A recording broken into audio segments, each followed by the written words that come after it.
Bonjour à tous, bonjour mes chers amis, nous voici Parashat Balak. Balak fait appel à Bilam pour maudire les enfants d'Israël afin qu'ils ne conquièrent pas sa terre. Et voilà que Bilam s'apprête donc à maudire les enfants d'Israël. Et Akadosh Baruch Hu met dans sa bouche à chaque fois une bénédiction. Nous savons que dans ces mots que Akadosh Baruch Hu a mis dans la bouche de Bilam, il y a de profonds secrets. Il s'y trouve le secret aussi de la délivrance, de la venue du Mashiach. Et lorsque donc Bilam ouvre finalement ses bénédictions, le voilà expliqué pourquoi est-ce qu'il ne peut pas maudire les enfants d'Israël. Pourquoi c'est pas possible, ils sont intouchables. Quel est le secret de ces enfants d'Israël? Nous dévoile Bilam, Akadosh Baruch Hu, au travers des mots de Bilam, le secret de cette force des enfants d'Israël. Dans ce verset, Ki merosh tzurim er'enu, je les vois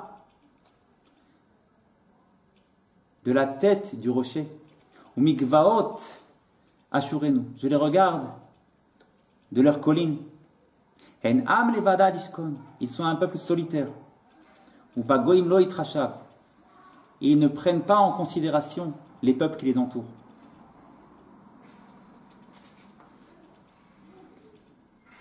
Comprenons ce verset. Dans ce verset est écrit le secret, la force, ce qui rend chacun de nous intouchable. Ki merosh tzurim er'enu mikvaot ashurenu, car je les vois de leurs rochers et je les observe de leurs collines. Qui sont ces rochers? Qui sont ces collines? Nous dit Rashi. Les rochers représentent les patriarches, Abraham, Yitzhak et Yaakov. Les collines représentent les matriarches, Sarah, Rivka, Rachel et Léa. Nous dit donc le verset, à la lumière de Rashi, que lorsque Bilam regarde les enfants d'Israël, il voit en eux cette force des patriarches, cette force des matriarches, et ça les rend intouchables. Bon, très bien. Mais que signifie cette force des patriarches et cette force des matriarches? Vient Rabbi Nathan de Breslev et explique le fond de la chose.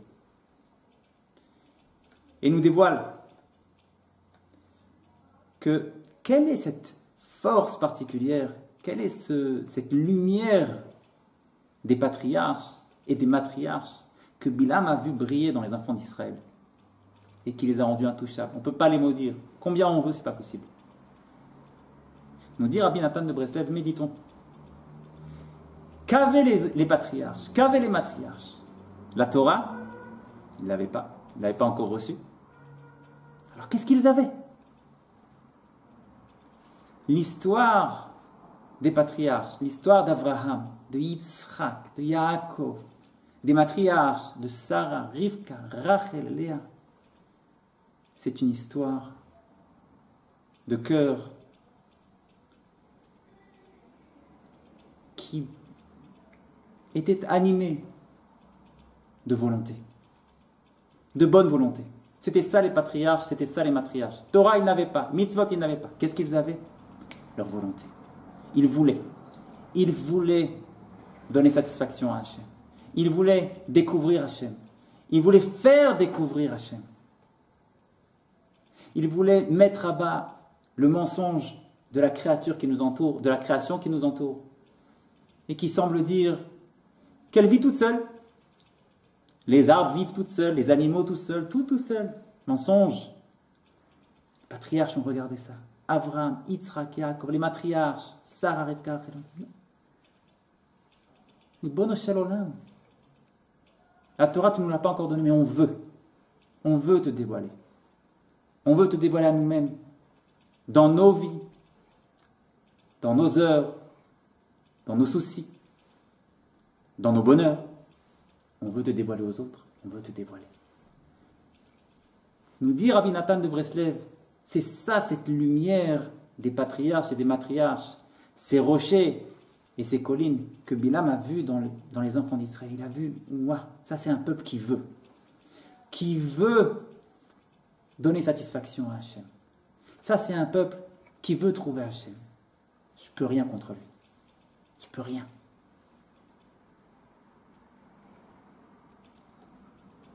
Demande Rabbi Nathan, pour autant, quel est le lien entre cette grandeur que Bilam nous présente, nous dévoile, de la bonne volonté d'un juif, avec la suite du verset, qui est donc la suite des propos de Bilam, des propos qu'Hachem a mis dans la bouche de Bilam, disant « En am levad adishkon » ils sont un peuple solitaire, « Ubagoim lo itrashav » et ils ne se laissent pas influencer par les peuples qui les entourent.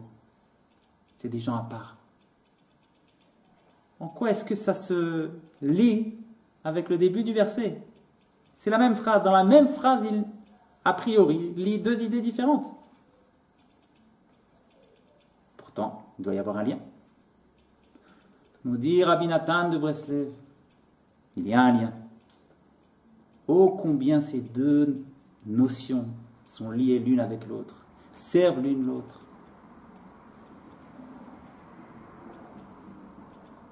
Un juif a une mission tellement différente des peuples qui l'entourent, tellement différente.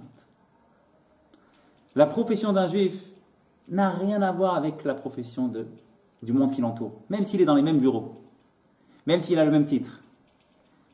Partenaire, votre partenaire.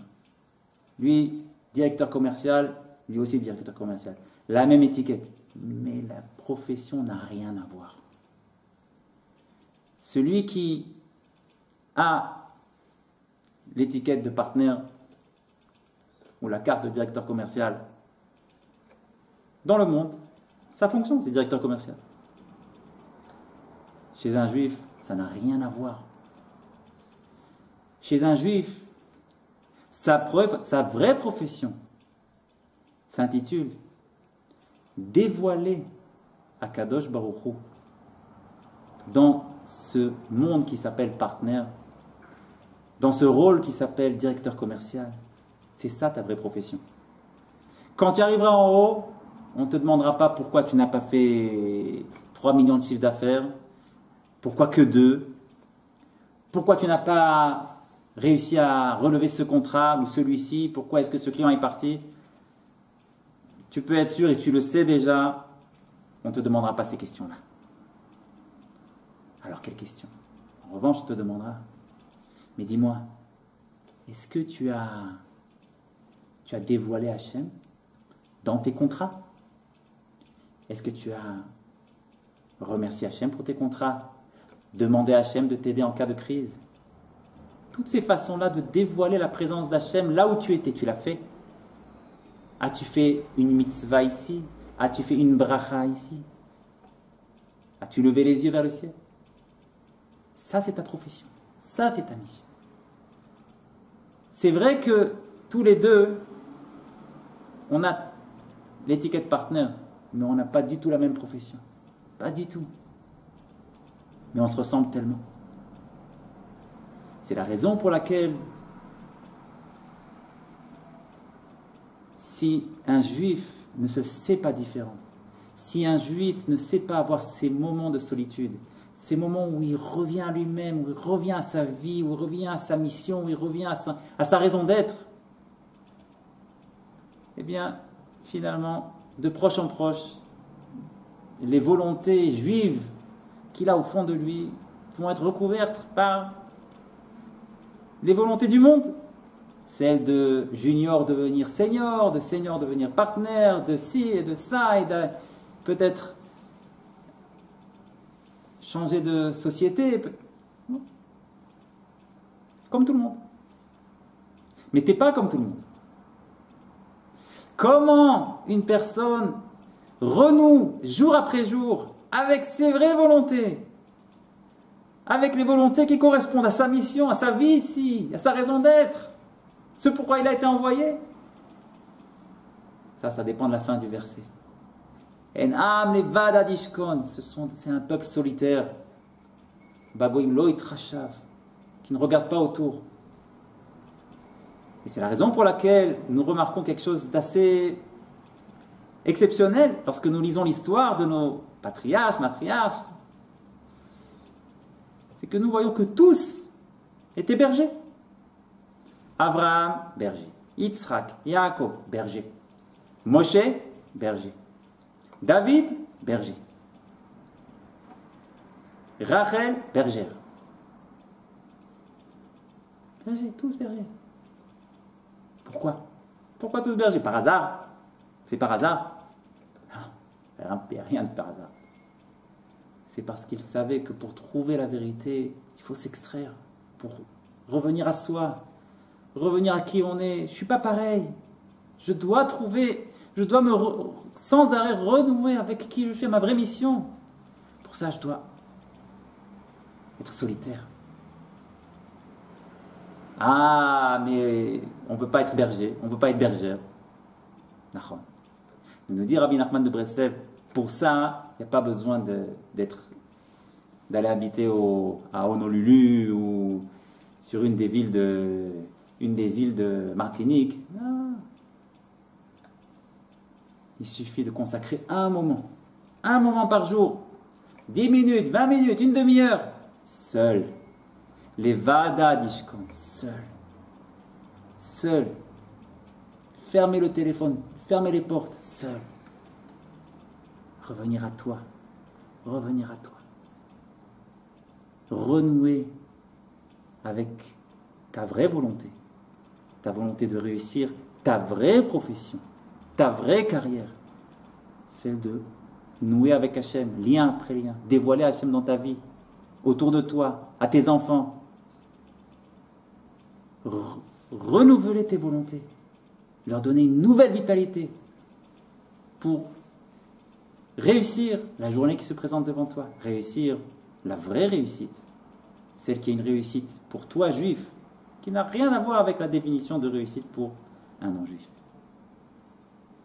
Qu'Hachem nous aide à prendre avec nous ce message. Combien ce juif qui chaque jour renouvelle ses volontés, ses bonnes volontés, nous dit Bilam lui-même, la tête des maudisseurs, lui je ne peux pas le toucher. Il a une bonne volonté à l'égard d'Hachem. Il a des volontés d'avancer, il a des volontés de trouver Hachem, de lui parler, de vivre avec lui. Je ne peux pas le toucher. Mais comment vivre avec ses volontés, les renouveler, nous dit à la suite du verset. Trouve, même si c'est difficile, trouve ces moments de solitude où tu renoues avec toi et renouvelle ton cœur et renouvelle ton entrée dans ta mission de chaque jour que nous méritions. Shabbat Shalom.